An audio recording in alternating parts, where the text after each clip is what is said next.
One of the greatest things about the story of One Piece is the backstories of the characters. Just watching the backstories and learning more about these characters and what they have been through is always so exciting as a reader of the series. There are so many characters in One Piece, with a lot of them having backstories, which can tie to other characters, or the general theme of the story, which is freedom. And of course, each member of the Straw Hats have a backstory of their own, and it's because of their backstories that it shapes the part of who these characters are in the present day. But not every backstory has the same impact on me. There are some that are way more emotional and way more impactful to me. So I thought it might be fun to rank the backstories of the Straw Hat crew.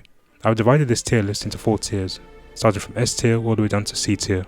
And before we begin, I don't think there are any bad flashbacks. So just because something is in the C tier, that doesn't make it a bad flashback or a poorly written one, because I think every backstory has something great about them.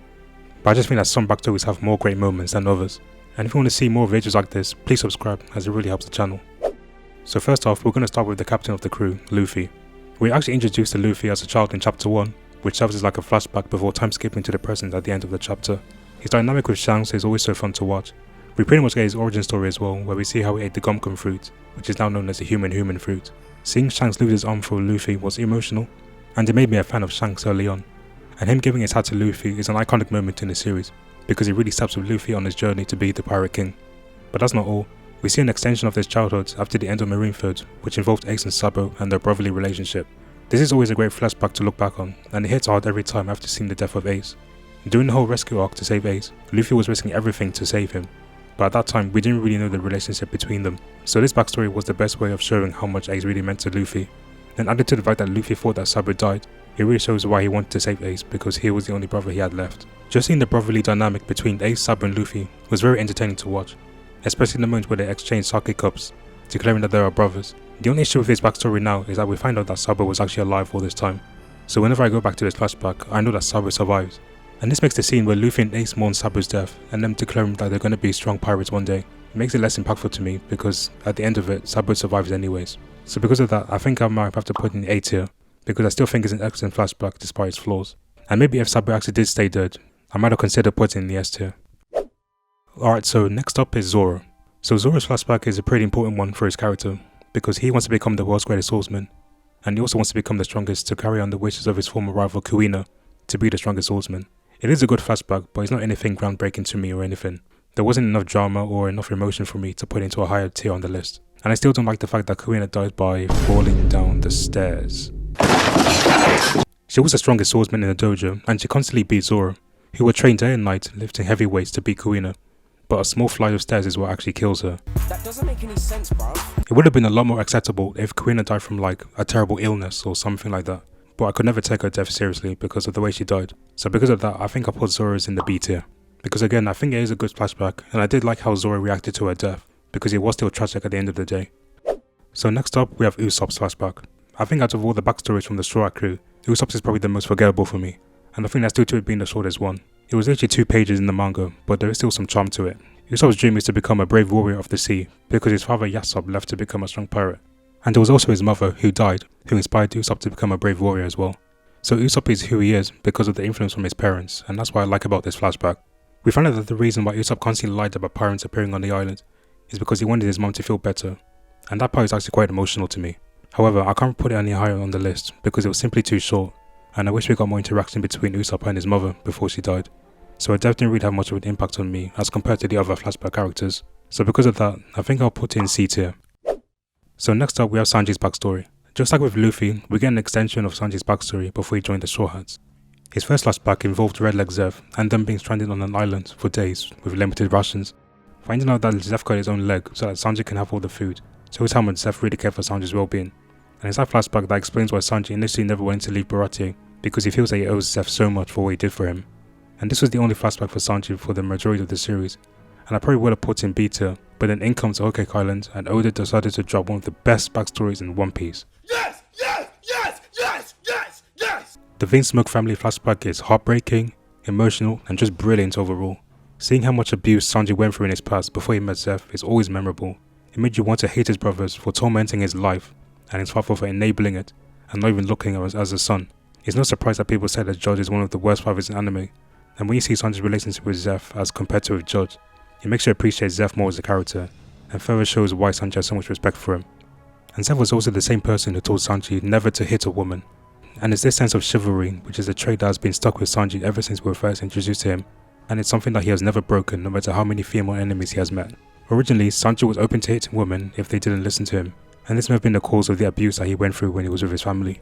But Zeph, his fatherly figure who saved him and the man that he respects the most, said that if Sanji were to ever hit a woman, he would become the very person Zeph despises, because to him, men not hitting women is a rule that has existed since the age of the dinosaurs. And he doesn't end there as well, because we see how much Sanji loved his mother before she died, because she was one of the few people who cared about him during that stage in his life. We see that Rachel actually did care about Sanji as well, and she was actually the one who set him free to become a part of a crew that actually loves him for who he is. This flashback really delves into Sanji's humanity, as a contrast to his brothers who lost their emotions to become killing machines instead, and that was what his mother died for. She wanted her sons to be human by taking a drug which led to her death, but Sanji was the only successful one. But in Judge's eyes, it was the opposite. Sanji was seen as a failure instead. It's an incredible flashback with a ton of emotion, and because of this, Sanji is going to be the first S tier on the list. Next up is Nami. Nami's flashback always hits the same every time I read it. This is another emotional backstory with a lot of drama and some great character writing from Bellemere. Bellemere is the main reason why this flashback is so good. Seeing her sacrifice herself to save Nami and Nojiko, who weren't even her biological children, is always so impactful to me. Even though they weren't blood related or even a wealthy family, they still loved for each other and still functioned well as a family.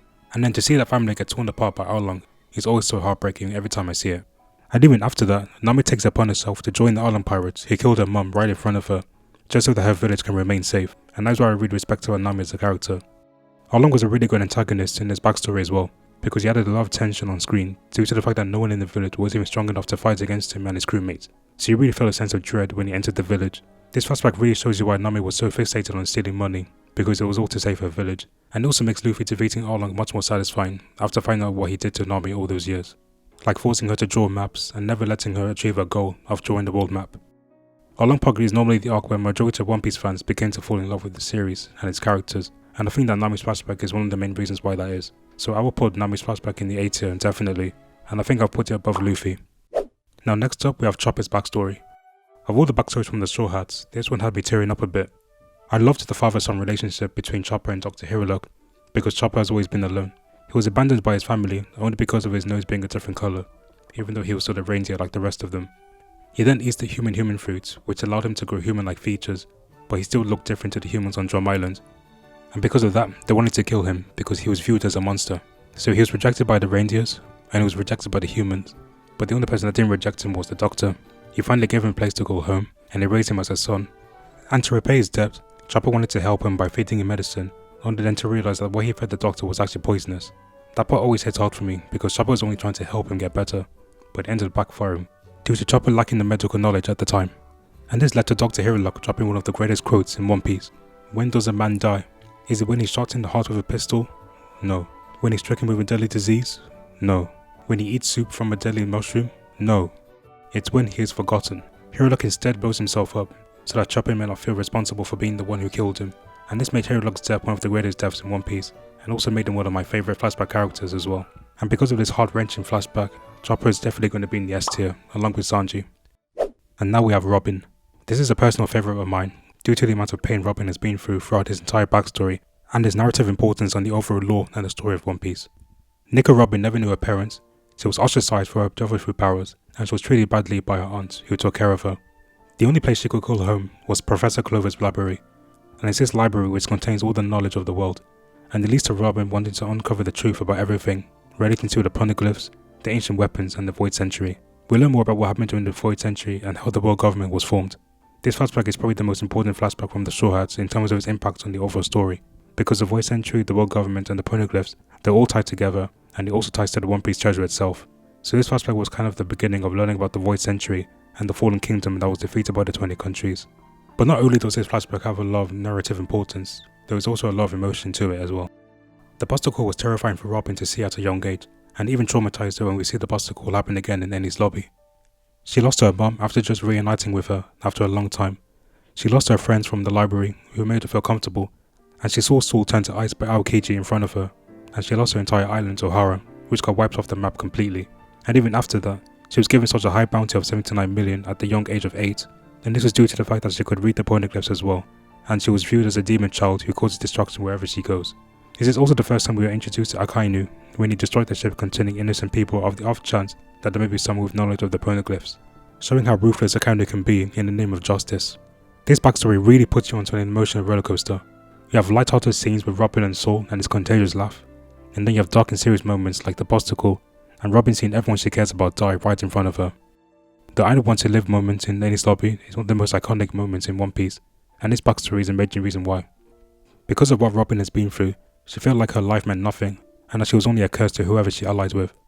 But because she has finally found a crew that actually cares about her, and isn't just using her for knowledge about the poneglyphs, it makes that moment much more meaningful. This is an easy S tier, but my only issue with this flashback now is that Saul is still alive, and he actually survived the O'Hara incident. Not a great plan. It's the same issue I had with Sabo, so I can't put it at the top of S tier. Next up we have Franky. This was a flashback I initially didn't care much about, but after rewatching the show a few times, I've come to appreciate this flashback more now. And I think the best part about this flashback was Tom. He definitely carried this backstory, and you really see how much of an impact he had on Franky and Iceberg's lives. My favourite part of the flashback was when Tom hit Franky for the first time, after Franky said that he regretted inventing his battleships. His speech about always being proud of what you create, no matter how it's used, is very powerful, and is something that sticks with Franky and Iceberg, even during their adulthood. I love Brandon's role in this flashback, because Oda really made you want to hate this character. The brotherly dynamic between Franky and Iceberg was great to watch on screen as well. They constantly argue, but you know that they deeply care about each other. Just like when Iceberg found out that Franky was alive all this time, after he got run over by the Puffin Tom. This is a flashback that gets better every time I see it, but I don't think I can put it into the S tier. I think A tier is just right for it. Now next up we have the musician Brook. Brook is normally the funny guy in the crew, always telling jokes all the time with his iconic laugh, and the fact that this funny character has such a tragic backstory always surprises me. What I loved about his flashback is that he managed to tie it back to the reverse mounting arc, all the way back from the beginning when Luffy meets Laboon. The reveal that it was Brook's crew that Laboon was waiting for really surprised me. Now I don't think Oda planned Brook's character as he was writing Reverse Mountain back then, but I still like that he retconned the crew to being Brook's crew, just to tie them together. This makes Laboon much more important than I thought, because when I first saw Laboon, I didn't really care much about him, but after seeing this flashback, I now want to see the Straw Hats see Laboon again at the end of their journey. This backstory has a lot of laughs in the beginning, with them singing Pink Sake, which is a song that pretty much every One Piece fan loves to listen to, and I don't blame them, it's a banger, and then it ends in a tragic ending. That final scene of each member of the crew falling to their deaths until Brook being the last one standing is my favourite part of the entire flashback. The fact that the crew couldn't fulfill their promise to see Laboon again, and added to the fact that Brook couldn't pass on with his crewmates and instead be undead for 50 years in solitude, makes it one of the most tragic stories in One Piece. Brook really wanted to die here and there, but now that he found out that Laboon is waiting for them, he is now glad that he's alive, because now he can carry on the wishes of his fallen comrades, and he can also fulfill his promise that he made to Laboon. This makes Brook beating Laboon again one of my most anticipated moments in One Piece, just because of this flashback, despite me not caring much about Laboon when we were first introduced to him. This is going to be another S tier. And then finally, we have Jinbei. The only flashback we have of Jinbei was his days of being part of the Sun Pirates with Fisher Tiger and Arlong. This was more of a Fisher Tiger focused flashback than a Jinbei one, but he was still a significant person in that flashback.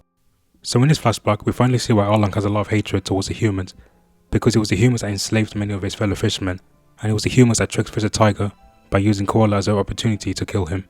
And despite the humans being responsible for Fisher Tiger's death, Jinbei still wanted to coexist with the humans. He even joined the 7 Warlords for them to try to coexist, and to end the racism between his species, and this made me respect Jinbei a lot because he was only trying to do everything he can for his people. We also see more of the relationship between Arlong and Jinbei in his backstory as well, and their constant arguing despite them being very close at the same time. It was very entertaining to watch, and it made me like Arlong more than I already did, because this flashback is the next time we see Arlong have any screen time, ever since he was defeated in East Blue.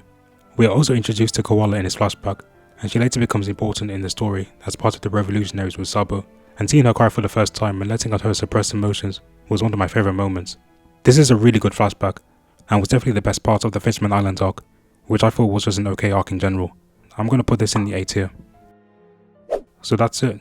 That's my final ranking for the backstories of each Straw Hat. I think overall Sanji had the best backstory, so that's why I put him at the very top of S tier, and I think that Usopp had the weakest backstory in C tier.